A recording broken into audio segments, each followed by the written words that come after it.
all together.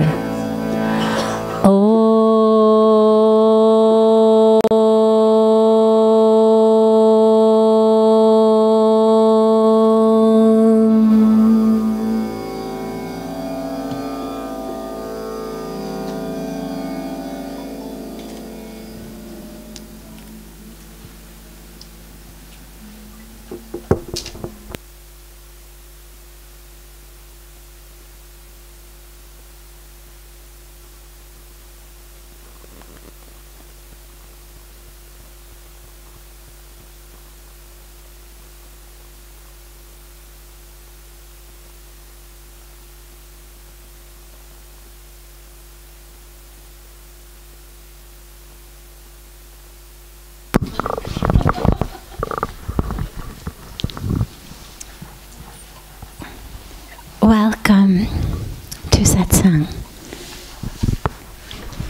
Do you want to come sit up here? Okay. If you change your mind later, you're welcome to.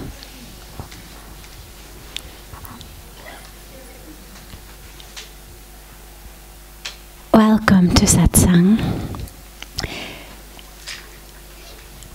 I know you have a question to begin with, and then we will open it up to any questions that anyone here may have. The only small request is those of you here, if you want to move just a little bit in more, because then where Winnie is standing, when people come in that door, they can easily just sit down and they won't be stepping over people. Perfect. You're fine. You're fine. Yeah.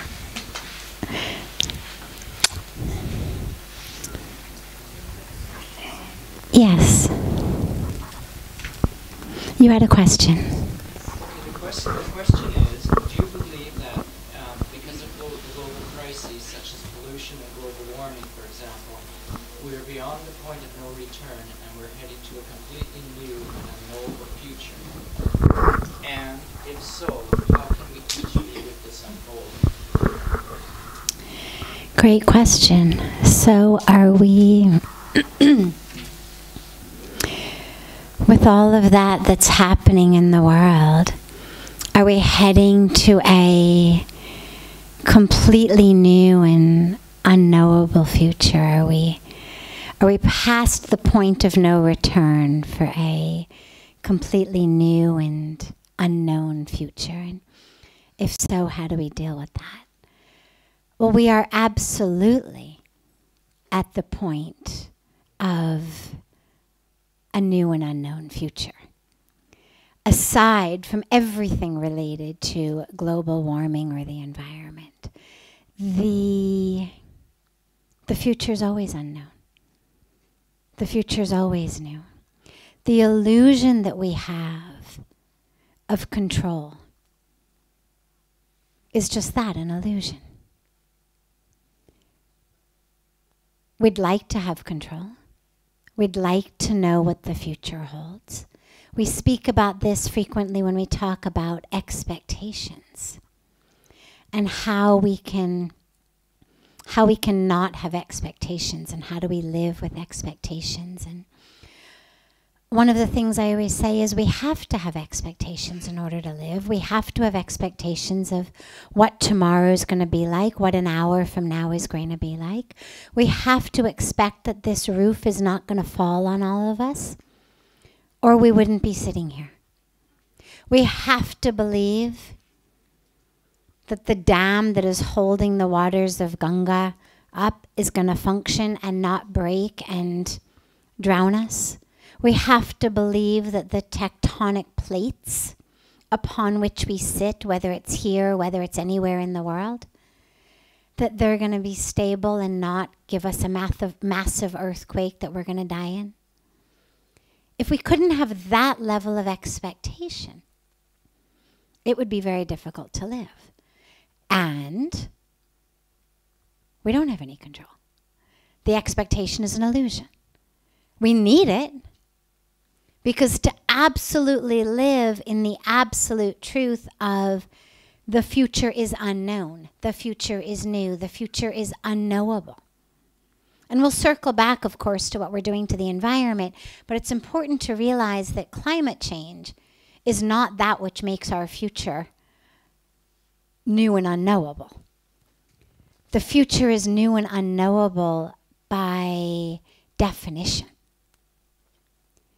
We have no idea what tomorrow is going to bring. Now again, we have to have an expectation that when we wake up in the morning, our family will still be alive. That when we wake up in the morning, our house will not have burned down overnight. Otherwise, it would be very difficult to go to sleep. And we don't actually have the right to have that expectation. None of us has been given any kind of guarantee from God that says, be a good person, chant your prayers, I'll make sure your family doesn't die overnight. Be a good person, do your yoga, chant your prayers, I'll make sure that your house doesn't burn down. Spirituality is not an inoculation against life. It's not an inoculation against illness or death or tragedy or loss or natural disasters.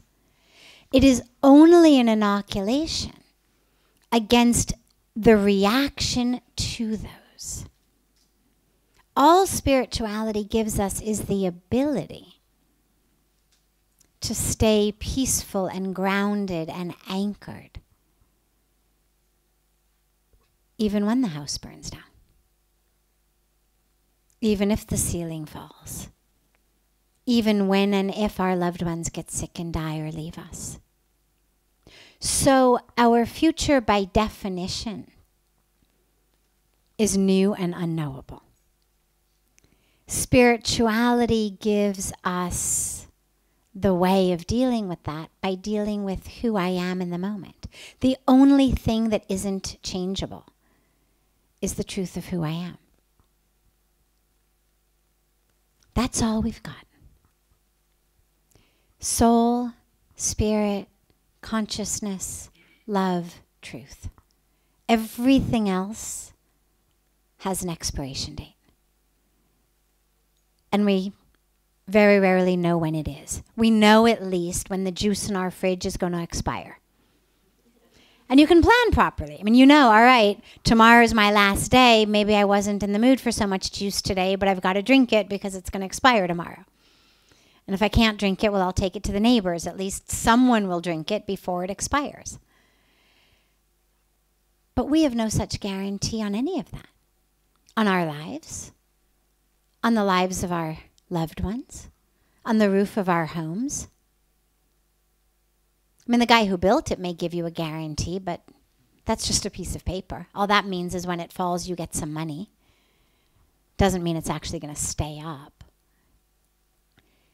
The only thing we have a guarantee on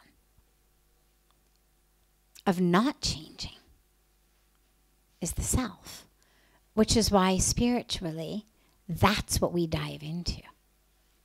That's why spiritual teachers are not saying to you, connect yourself deeply to the roof of your house. It's going to fall. If not today or tomorrow, one of these days it's going to fall. It's why they're not saying connect yourself deeply to all of your interpersonal relationships. Relationships are wonderful. Connection is wonderful. And the spiritual teaching we are given over and over is go within. Go within. Whether you are a householder, a married person with children, an active social life, or whether you are a renunciant. Either way, go within. Because that's the only thing you have a guarantee of. Now, that being said, coming back on a very literal level, are we at the point of no return with regard to climate change? Well, it depends. It depends what we consider the status quo. Meaning, The earth is made of matter. It's made of the elements. Everything that is made of matter and of the elements changes. It's in a constant state of change. The waters of Ganga, constantly changing. The river looks the same from far away, but actually the molecules of that river are constantly changing. Take a snapshot of it. Half a second later, your snapshot is entirely different. There's no molecule of H2O in Ganga in your second snapshot that was there in your first snapshot. If we are subtle enough to look at it. And the reason that I mention that is, the earth will survive. The earth survived in the Ice Age. The earth does not need a very delicate balance of oxygen, a very delicate amount of fresh water, a very small window of variation of temperature in order to survive. The earth is much more robust than that. We're the ones who need that to survive. The human race, as we currently know it, is actually what is in danger, not the earth.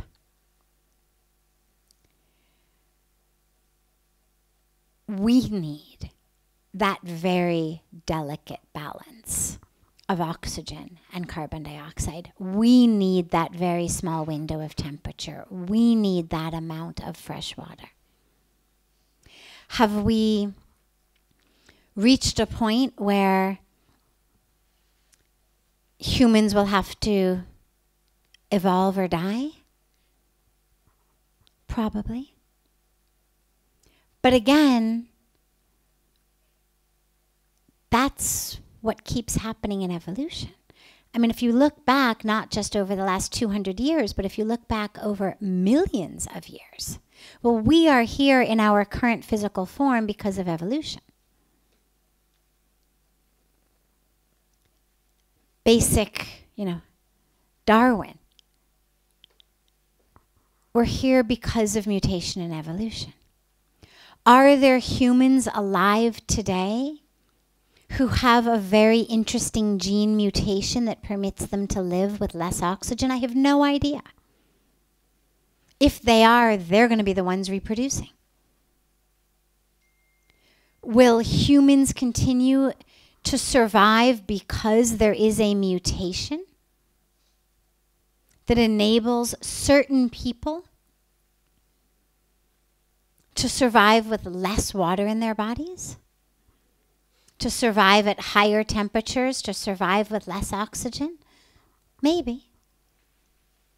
If so, they will survive, they will pass on genes, and when you look hundreds of thousands of years down the line, the existing human race at that time will be completely different than we are because of those mutations. I don't know that, though. Will we all be wiped out? I also don't know that. What I know is that the earth will survive. Is it time for an extinction of human beings in the divine plan? I hope not. I hope not. I have a certain attachment to human life. Would be nice if we could keep this going for a little bit longer. What I do know from a scientific perspective, from scientists I've spoken to, is that change is inevitable. We are absolutely at a point of no return in terms of rising sea levels, rising temperatures. Now, are there things we could do later to change that? Maybe. Science is doing fantastic stuff. Are they later going to come up with ways? Maybe. Are they going to come up with ways of desalinating the ocean? They better. I believe they will. People want to survive. What matters to me most about all of this is not so much the theoretical when, how many more decades or hundreds of years, but is what can we do to ensure that our footprint on Mother Earth is one of love and compassion and healing, regardless of whether we've hit a point of no return or not. Regardless of what the physicists say or the scientists say of exactly how far into horrendous climate change we are. Either way, that's where we are. We cannot reverse time anyway. There is no rewind button on life. Sadly. I realize sometimes that I spend too much time at my computer when I'll spill a glass of water and my initial instinct is, oh, I'll just Control Z that. And then you realize, oh no, wait, actually this is life. You can't do that. There's no undo button on life. You've actually got to go and stand up and get a sponge and clean up the water. So we can't undo, we can't rewind in life. We have to move only forward. So the question is, moving forward, can we all commit to doing the spiritual practice that is required of us, I believe, in taking birth? If someone gives you a gift,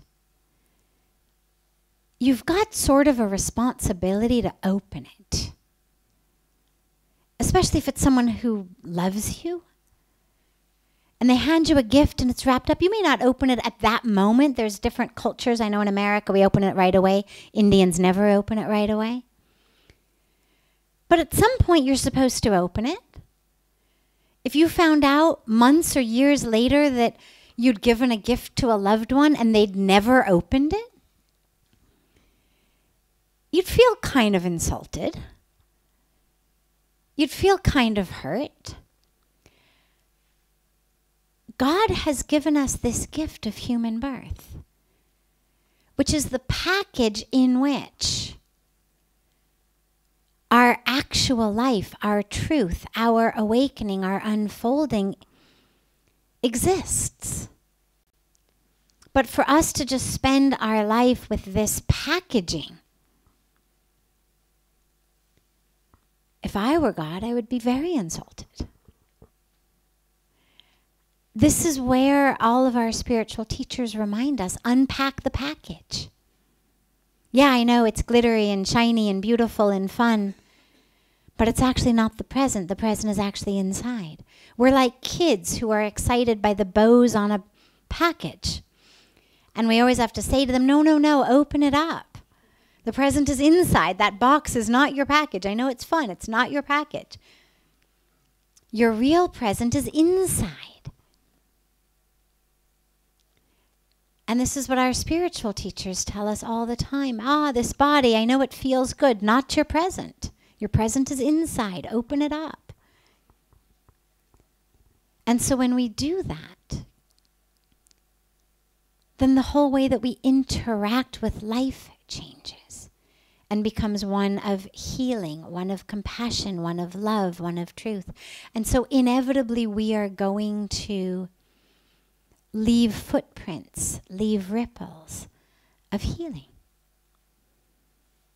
And whether they are ones that ripple into abated climate change, I hope we have that power.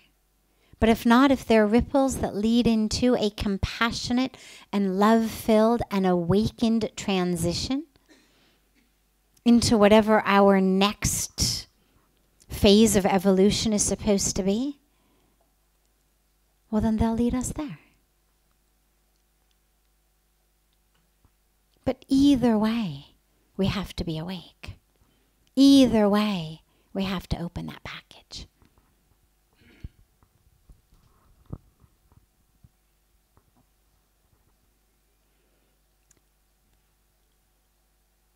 other questions? Let me just see if anyone has any other ones. We'll come back to you in a second if nobody does.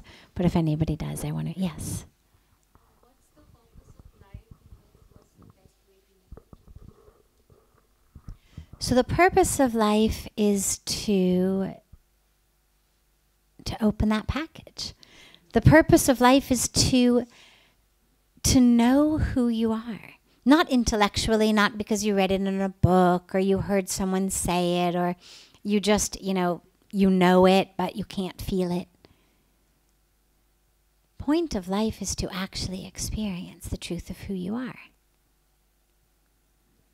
which is divinity, infinity, consciousness, love, soul, spirit. Different words describing the same phenomenon. Who you are is not the body. And you know that because your entire life you've been saying I since you were about 2. But the body has changed God knows how many times since you were 2. But you keep saying I. Who's that I? What's that I? That's what's consistent. And so the point of life is to know who we are. And when we know who we are, then we know how to live. So this is the point of life, is to know that you are consciousness, that you are love, that you are truth, that you are one with the divine, and then to live as that. To live love. To live truth. That's why it feels so good. That's why telling a lie creates so much stress and telling the truth, even if it's hard, feels so good. That's why being in love feels so good. Because it's the truth of who we are. It's why being in hatred or being in anger feels so bad. It's why lying feels so bad. Even if we think we're getting some benefit from it, it still feels bad inside. Because it isn't who we are. And the truth, even if we end up losing something or someone's going to be mad at us, it actually feels much better inside. Because it's who we are. It's why being kind, being connected, giving. It's why giving feels so much better than taking. They did a great psychological study where they took a whole bunch of college or graduate school students, and half of them they had go out and do something really enjoyable for the day, something they really loved to do, go to the movies, go to the park, go play sports, go be with their friends, whatever it was that they really loved to do. They had them go out and do that. And the other half they had go out and do something nice for someone else. Go out and serve. Make sandwiches and feed the homeless. Read to blind people, whatever it was. And what they found was that the people who had gone out and had done something nice for other people felt significantly happier.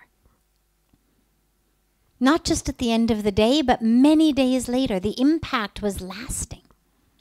And so we think, oh, I need a day off. I need to go to a sporting event. I need to go to a party. I need to go do this because I'm stressed and I want to find happiness.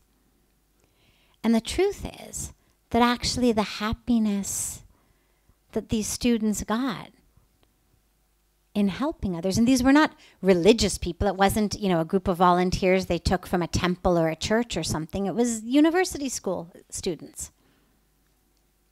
Kids who typically like to be with their friends and go to parties and play sports. But they were significantly happier. after helping. Why? Because in service we connect.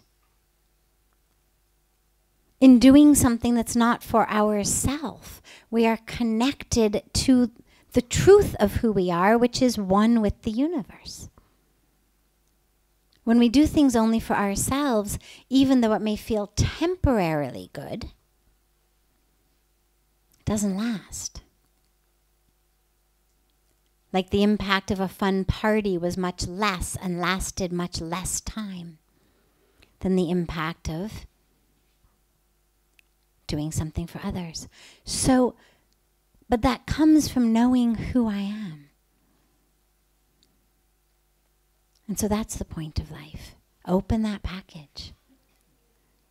It's why we meditate. It's why we do yoga. It's why we come to satsang. It's why we come to Rishikesh. It's why we do sadhana. Because what's inside is so much better than the packaging.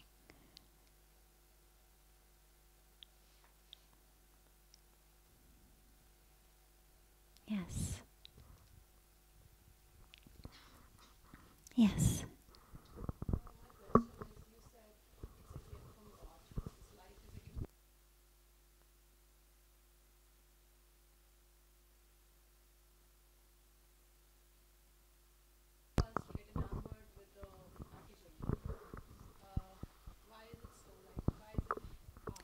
Yeah. Why is it hard to open that package? Why did God tape it up with duct tape instead of, a single staple or something, right? It's like when we do book releases on a stage, you can always tell whether the person prepping the books was someone with experience in doing book releases on stages or not. Because people with experience inevitably only will put one little piece of tape on the paper because they know you're standing on a stage and you've got to quickly get the paper off the book and hold it up and release it. People who don't have an experience of doing book releases on stage will wrap it up like a Christmas gift or a Diwali gift really properly with lots of tape. And it takes, 2-3 minutes standing on stage with hundreds or thousands of people watching to actually get the book opened. So yeah, the package of life feels sometimes like it's been packaged with duct tape and too much tape. We get enamored, as you say, by things of the world because this is the nature of the mind. When we speak about Maya, illusion, it's not an illusion. A lot of times when we begin to learn spiritually, we get kind of a piece of the truth. And so we hear illusion, things are an illusion, as though somehow an optical illusion, as though they don't matter at all. Well, it's not an illusion like that. It's not an illusion like water in the desert. It's just not the highest truth. And so it's very, very difficult, if not impossible, to suddenly convince yourself that your family, that your friends, that your job, that your home are illusions and don't matter at all. That's a very, very difficult practice, if possible at all. And it's not necessary either. Yes, on the highest level, on the same level in which we are an illusion, there's nothing but God. I mean, that's what the ultimate teaching is. There's nothing but God. Everything else is an illusion. Again, not an optical illusion, but an illusion as in it's very temporary. An illusion like the wave of the ocean. So it's a form, but the ultimate truth is ocean. It's all ocean. Yeah, you see waves come and go, but ultimately the truth is ocean. Maya is that which pulls us into form. Maya is that which says the wave is the truth. The relationship is the truth. The family is the truth. The money is the truth. The physical, sensual pleasure is the truth. And it's very powerful. Maya is not an easy force to be reckoned with.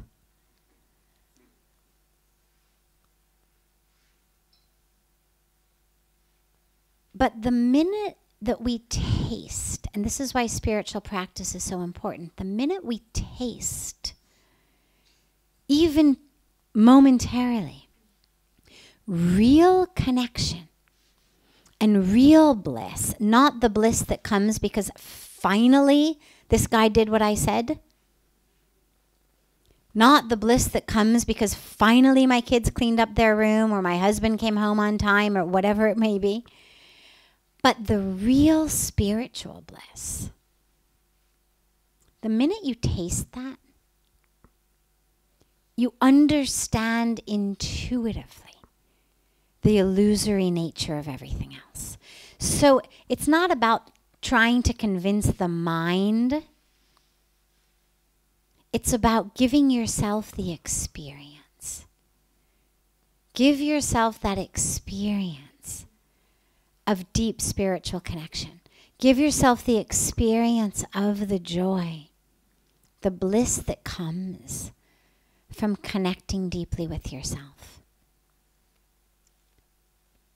It's, earlier I was speaking with someone about boredom and about drama in life and why we create drama in life, because otherwise life feels boring. Well, it's a very, very similar topic. We get enamored by, engrossed in the things of the world because they keep us distracted from the self. Sometimes it's intentional, sometimes it's unintentional. So sometimes we're just distracted because we are living in a world that distracts us, but the minute that we have a moment, we sit, we meditate, we connect. But for a lot of us, for a lot of people, that stillness, that going within, that lack of external drama actually is very scary. And I may not even be aware that it's scary until I force myself to sit still, at which point my mind automatically is convinced the coffee pot is on, the stove is on, some emergency is going to happen if I don't make this phone call I've got to make. Facebook has just announced the most important thing ever, and if I don't check it right now, my whole life is going to end. I've just received a text message that's going to disappear in 10 seconds with winning lottery numbers, and if I don't check it right now. So the mind starts to do all of that because sitting with myself is scary.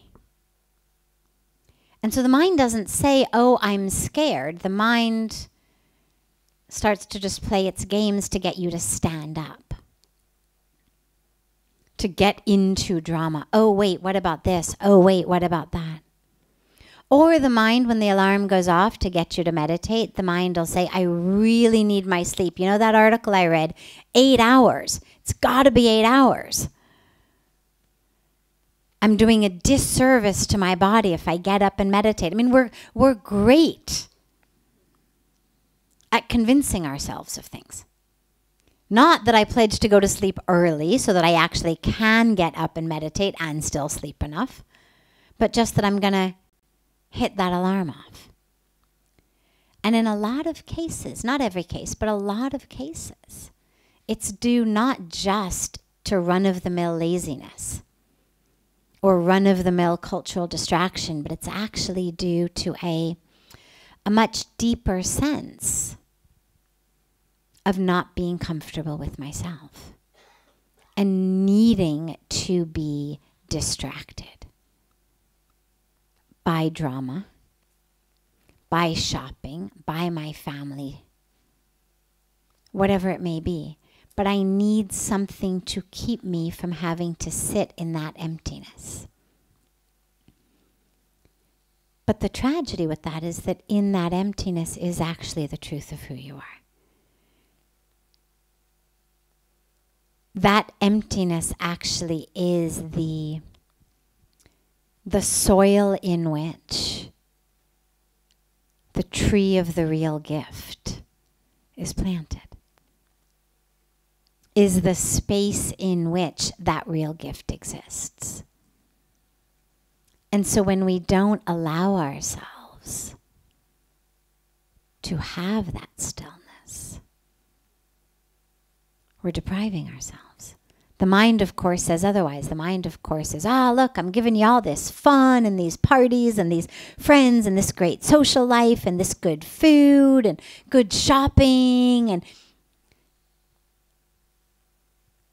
But it's actually luring you away from the real gift, just because it's scared of what's going to happen when I actually sit with the truth of who I am. What's going to happen when I drop into that emptiness?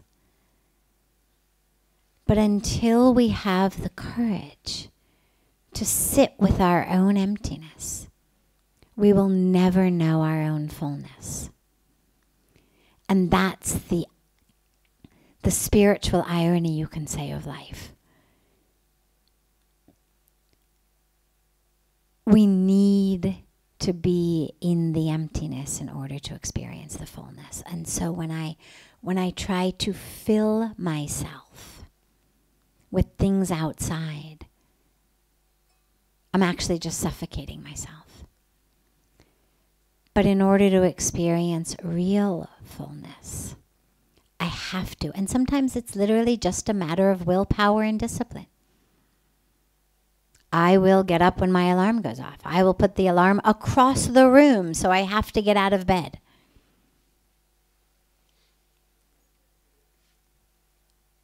I will turn off the TV at a certain hour. I will get off the phone at a certain hour. I will go to sleep so I can get up.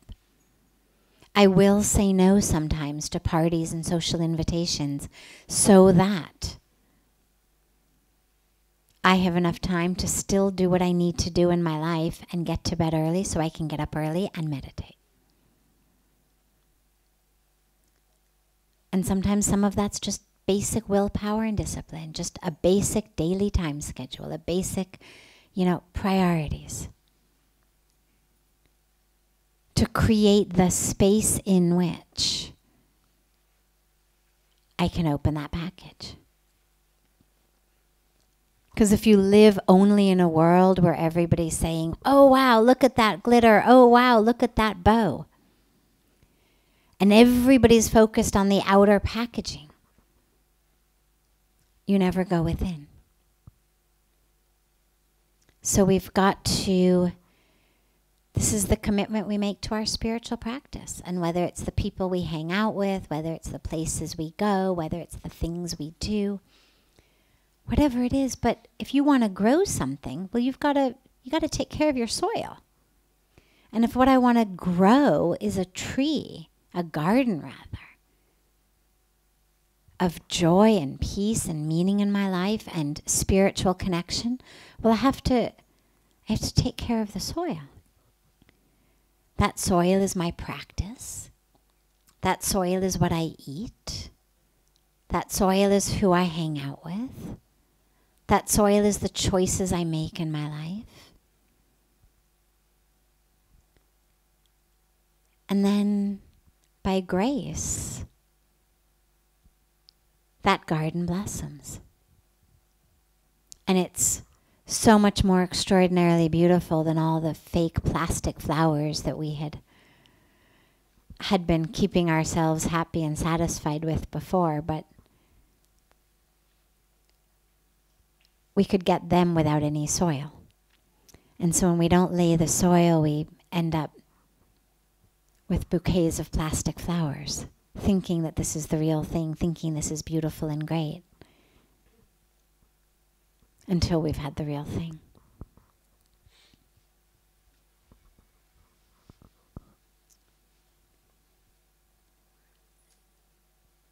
have a beautiful rest of your evening. Beautiful dinner. I will stay back for 2 minutes. I know you have another question, so I'm happy to stay back and answer it. But I'm also just aware of our time of satsang, so I'll bring satsang to a close.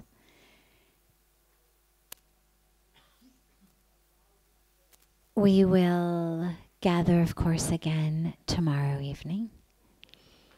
Anybody who wants to stay back and hear the other question for this interview that I promised to do, you're certainly more than welcome.